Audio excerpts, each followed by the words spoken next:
દક્ષિણ ગુજરાત અને મધ્ય ગુજરાતમાં છોતરાફાડ વરસાદ. ગુજરાતમાં ફરી એકવાર મેઘરાજાના ધમાકેદાર રાઉન્ડની શરૂઆત થઈ. આ વખતે દક્ષિણ ગુજરાત, ઉત્તર ગુજરાત અને મધ્ય ગુજરાતના કેટલાક ભાગનો વારો પાડી દીધો. ત્યારે હજુ પણ 7 દિવસ સુધી મેઘરાજા ધબધબાટી બોલાવશે. હવામાન વિભાગે આગાહી કરી છે કે આગામી 2 દિવસ તો પૂર આવે એવો વરસાદ ખાબકશે. સાબરકાંઠા, અરવલ્લી, ખેડા, આણંદ, પંચમહાલ, દાહોદ, મહીસાગર, વડોદરામાં અતિ ભારે વરસાદની આગાહી છે. कल के लिए 30 अगस्त के लिए हेवी रेनफॉल वार्निंग दिया गया है गुजरात रीजन में. इसमें आइसोलेटेड प्लेसेस में येलो वार्निंग के साथ हेवी रेनफॉल वार्निंग दिया गया है. जो डिस्ट्रिक्ट आ रहा है साबरकांठा, अरावली, खेड़ा, आनंद, पंचमहल, दाहोद, महिसागर, वडोदरा, छोटाउदेपुर, बहरोच, सूरत, डांग, नवसारी, वलसाड, तापी, दमन, दादरा नगर हवेली અને નર્મદા. તો હવામાન નિષ્ણાંત અંબાલાલ પટેલે તો 30 તારીખ અને 31 ઓગસ્ટ બાદ 3 થી 10 સપ્ટેમ્બર સુધી ભારેથી અતિભારે વરસાદ પડવાની આગાહી કરી છે. ઉત્તર, મધ્ય, દક્ષિણ ગુજરાતમાં ભારે વરસાદની આગાહી કરી છે. 3 થી 10 સપ્ટેમ્બર વચ્ચે ગુજરાતના ઘણા ભાગોમાં મુશળધાર વરસાદનું અનુમાન છે. આ વરસાદ જ્યાં ચડશે ત્યાં પડશે. તારીખ 30 ઓગસ્ટ 31 ઓગસ્ટમાં ઘણા ભાગોમાં ભારે વરસાદ થવાની શક્યતા રહેશે.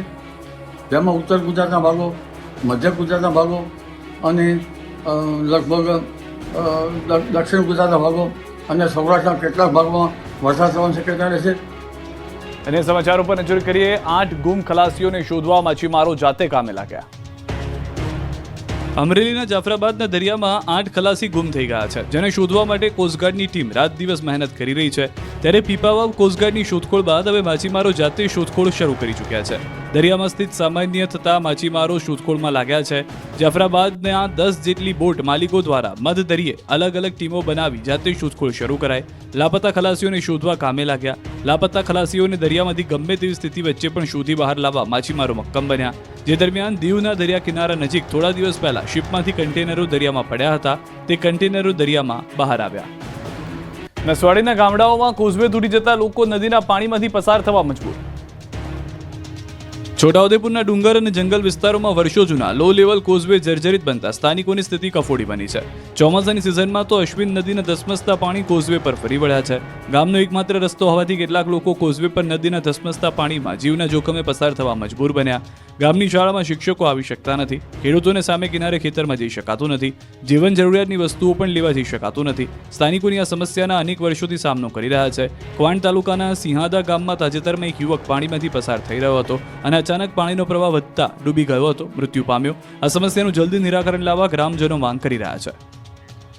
આમ આદમી પાર્ટીમાં વધુ એક ભંગાણ. કોંગ્રેસ છોડીને આપમાં જોડાયેલા ચેતન રાવલે આપમાંથી આપી દીધું રાજીનામું.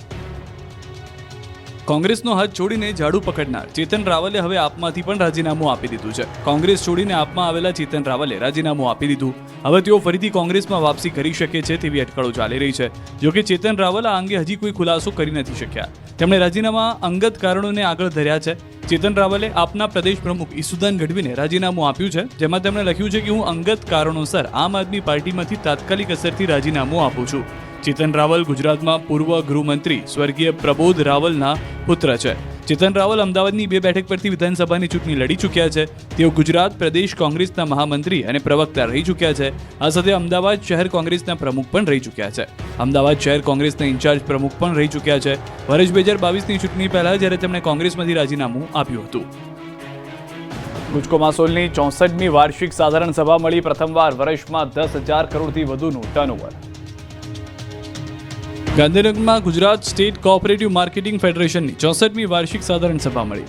ગુજકો માસોલના chairman Dilip Sanghani, vice chairman Bipin Patel, ધારાસભ્ય અને સહકારી આગેવાન જયેશ રાદડિયા અને મુખ્યમંત્રી ભૂપેન્દ્ર પટેલની અધ્યક્ષતામાં વાર્ષિક બેઠક મળી, જેમાં આખા વર્ષના હિસાબ કિતાબોની ચર્ચા થઈ. ગુજકો માસોલના ઇતિહાસમાં સૌ પ્રથમવાર સંસ્થાએ ચાલુ વર્ષે 2024-25માં 10,275 કરોડનું ટર્નઓવર કર્યું. આ પ્રસંગે સીએમ ભૂપેન્દ્ર પટેલે કહ્યું કે સરકારના ધોરણો અનુસાર 20% જેટલું ઊંચું ડિવિડન્ડ આપીને આજે ગુજકો માસોલ રાજ્યની એક મહત્વપૂર્ણ સહકારી સંસ્થા બની છે. તો મુખ્યમંત્રી ભૂપેન્દ્રભાઈ પટેલના દિશા નિર્દેશ હેઠળ ગુજકો માસોલ દ્વારા રાજ્યમાં 1 ડિસ્ટ્રિક્ટ 1 ક્રોપ અંતર્ગત દરેક જિલ્લામાં એક પ્રોસેસિંગ યુનિટ ઊભું કરવામાં આવશે તેવી જાહેરાત કરવામાં આવી. નસવાડીમાં ધક્કાગાડી બની એસટીની સલામત સવારી. જોર લગા કે હૈસા ના નારા નસવાડીમાં, જ્યાં સલામત સવારી બની ધક્કાગાડી. નસવાડી તાલુકાની લિંડા મોડલ સ્કૂલના વિદ્યાર્થીઓને લઈને જતી એસટી બસ રસ્તામાં બગડી ગઈ. જામની રૂટની એસટી બસ નસવાડી ટાઉનમાં બંધ પડી ગઈ, જેથી વિદ્યાર્થીઓ હેરાન થયા. ચાલકે બસ શરૂ કરવાના અનેક પ્રયાસો કર્યા, પરંતુ બસ શરૂ ન થતા અંતે બસમાંથી વિદ્યાર્થીઓ સહિતના મુસાફરોએ ઉતરીને બસને ધક્કા મારવાની ફરજ પડી. બાદમાં બસ શરૂ થઈ, પરંતુ વિદ્યાર્થીઓ સ્કૂલે સમયસર પહોંચી શક્યા ન હતા. આદિવાસી વિસ્તારમાં આ પ્રકારની ખગડધજ બસો ચલાવવામાં આવતી હોય તેવી ફરિયાદો ઉઠી છે.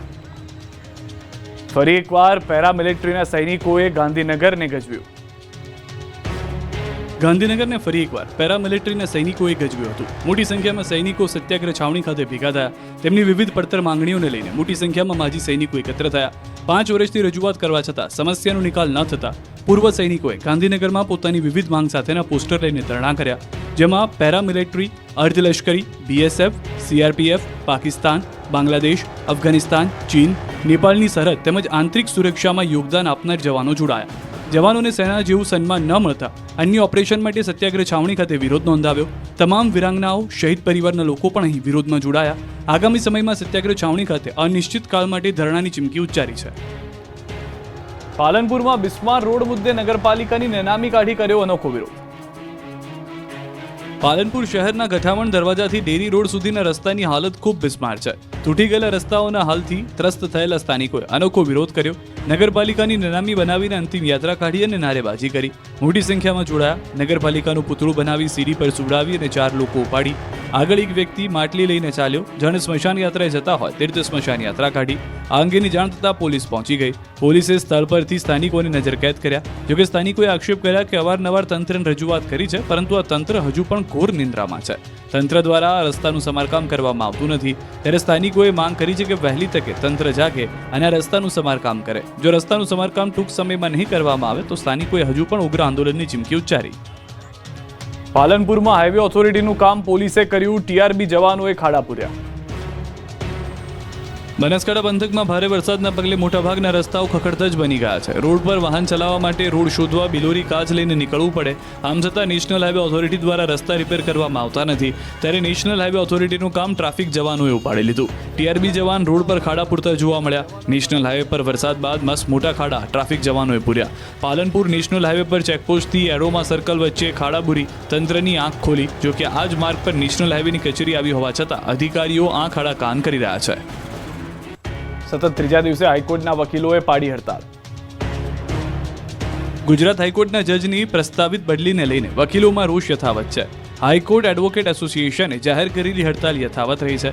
આજે સતત 3જા દિવસે પણ હાઈકોર્ટના વકીલો કામકાજથી અળગા રહ્યા. મોટી સંખ્યામાં વકીલો એકત્ર થઈને નારેબાજી કરી.